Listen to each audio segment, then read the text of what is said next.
Welcome to the Beyond the Dimensions podcast. And today we have a special guest. Big Biz on the mic. We got Leng. Mel Busy. This little Biz right here is my son. All right, where's your first question? We're just gonna get right into it. How'd you start playing basketball? Give I- us the whole scoop, bro. No capping, bro. No cap, I got you, blood. So really, bro, like I was in the 3rd grade. I ain't really mess with basketball for real like that, but my dad, he came home one time, he brought a basketball hoop. Ever since that day, I was just in the backyard just hooping. And I just got tough at it. So like 5th grade is how it started. Like I'm talking about top 5th grader in the nation, bro. Like nobody could hold me, all that. Oh, this was in Philadelphia, mind you, bro. Some people don't think I'm from Philly, bro. They be drolling. When we got to 5th grade, that's when I started like taking it for real. Like my dad would like sign me up for leagues and stuff. I would like actually like practice and stuff and get better and stuff like that. So then in like 6th, 7th grade, like the school I went to, like we had like tryouts and stuff.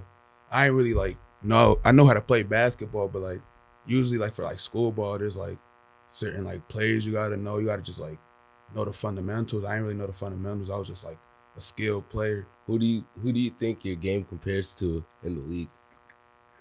I mean, I really don't think I play like anybody in the league. I'm just a unique basketball player. Like, but like if I had to pick one, like I'm gonna pick one just for the sake of this question. You feel me? I'm really like Luka Doncic on the court. Like, I'm talking Yo, 60, both 21, delusional and though. 10. Nah, bro. Yeah, I can see that, bro. Y'all both unathletic, bro. Like, Oh, good. I don't know why he calling me unathletic, bro. He like 6'1" now and can't touch rim yet. Like, oh yeah, like, Nothing happened at me. y'all boys tell me a little something about y'all like basketball career and stuff. Do you prefer if I go first or you? Bro, I'm not going there.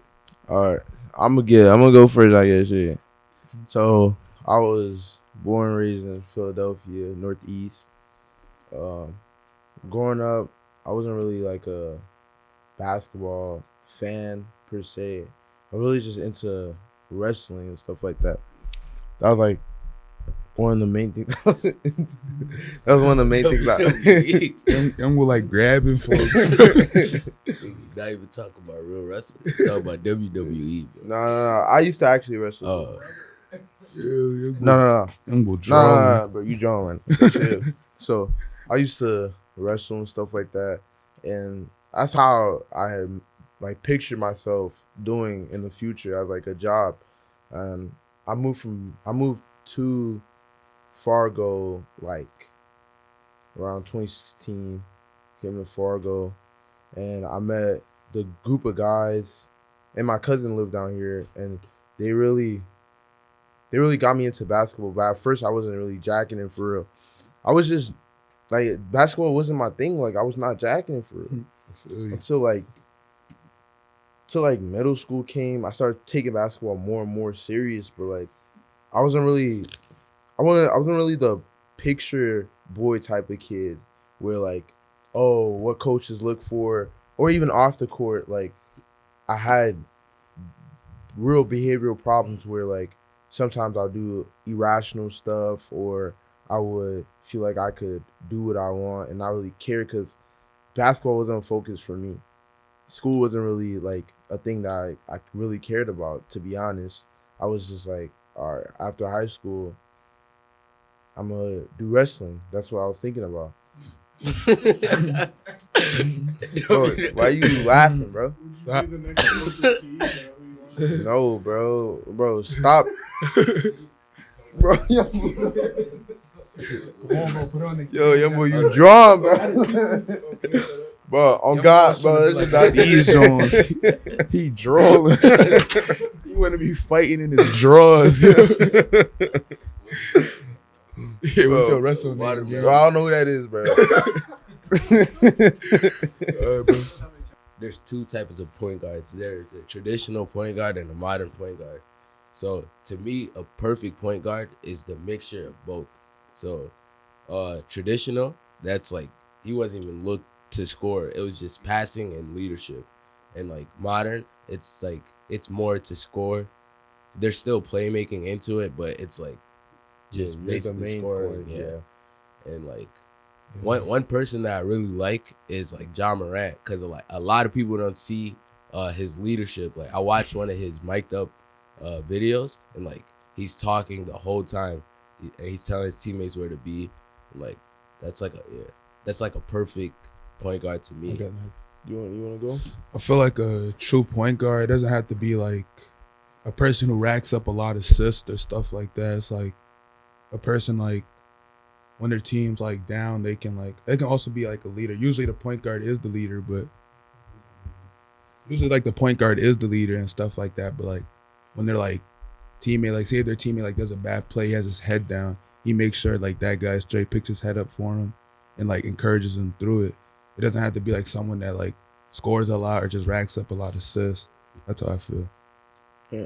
I mean, my perspective on a true point guard is like almost exactly what Leng said. It's just a mixture of both that playmaking aspect and that scoring aspect, is to just knowing when using your scoring ability to manipulate defenses to open up stuff for your One thing I don't like about that question, like how Foday answered it, I like how he answered it, but to me, that's not even like as a point guard to me. That's like, that should be everyone, like uplifting everyone.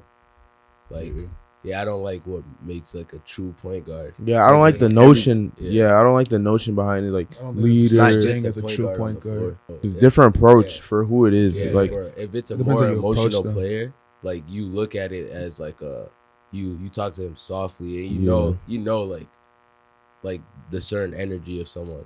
I feel like if it's somebody that I feel like you can't talk to him softly. Like, when you talk to him softly, he thinks it's like you're coddling him. You gotta like push him to be better. But don't you see like a lot of people like this AAU season? You say criticism, and they'll be like, "Oh, shut up, nigga, your ass." Yeah, it's like the way you approach.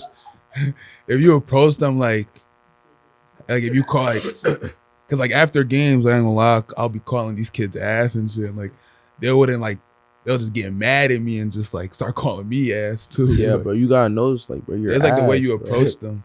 Yeah, like neither one of them can. That's why I think like more emotional players, like you gotta, like it's not, you can't be harsh on them because like they'll take it to heart. But if you know somebody like to Melvin, I won't say the same thing to an emotional player. I can say what I really want to Melvin because I know he will take it in as criticism. Like it's not gonna be like, if they take it in as something like they start acting like emotional about it, they shouldn't be hooping like playing sports. I feel like the one who does like the floor raising, like how LeBron does, like that's just him being like great. But like the person like that lifts the team up like to a championship team, that's like the missing piece to the team. I don't think like they're like you can't compare those two. It's like a role player. LeBron and Curry. No, it's like LeBron and Draymond. Yeah, like Draymond's like the missing piece to a championship team. I was just thinking of the Warriors. Yeah, like LeBron and Curry, they're like can lift the team up to like get to the championship. Something you have to be like the heart of the team. Like you have to be that shoulder. You have to be that, like you're the parent of the team. You have to be that shoulder to cry on. You have to be that disciplinary. Like I'm gonna hold you accountable. I'm gonna get you better. Yeah, that type of role. So if he's as like you, he can't chat to me for real. But like if he's like a solid like player and he's like, cause like my coach at M State, he said the same thing. Like he was like, if someone like is not putting in their weight and they're like telling you how to do stuff, like you can't do that. But like if you're like doing stuff like not like offensively, like say if like he's like a hustle player, he's like doing stuff to help the team. Yeah, and like he's vocal. Just contribute. That's what I'm gonna ask all you. Like, don't we all have like a teammate that you don't really think he's like skilled? You don't got to be the best. Yeah, to he's be not really good, but he's like on the team for a reason. Like I know I can go up to Leng and call him ass, and he'll be like, "How?" And we can go into those type of conversations. But I can go up to somebody else that's more emotional, and I'll say, "Your ass," and they'll take it as face value, and they'll be like, "I'm ass." Even if you try to get in depth with them, like this is what you're doing wrong, they're so far in delusion, like I'm trying to personally attack them, that they think I'm talking crap to them when I'm just telling them how it is, bro. You shit. But to me, if you're on like a team and like a real team, bro, you should never like look at your teammates in a way. Like you should like. But he was like a pass I first don't player. think of nobody ass on my team. Yeah, if But he's a like pass when first, like something that we seen in BTG is people like it's like I mad can't control how I think. Of course. Yeah, I play better when I think about like my team. Like I want to win, than like I want to get my stats. Like when I play for the win, it's like I'm doing everything necessary. Yeah, I'm gonna go. No, one thing. For stats, bro. Foday plays for stats. Hey, bro. One thing I saw like this year, like watching BTG, is like, bro, like the reason like they were like such a bad team, bro. Like 15U, not the 16U. Like they low key like had like roles and stuff. Like we know who's like the scorers, but on BTG, like after every game, how much you drop? How much? Yeah. Bro, like y'all on the same team. Y'all all not going to drop 30, bro. So somebody got to go out there and like get the rebound. Somebody go out there like playmaking. Get the rebound. like, Got take the pride in assistance it, bro. out 30, boy. So Luka. would you guys rather score 30 points and lose, or score 2 and win? Score 30 and lose at this level. Yeah, it depends on your team.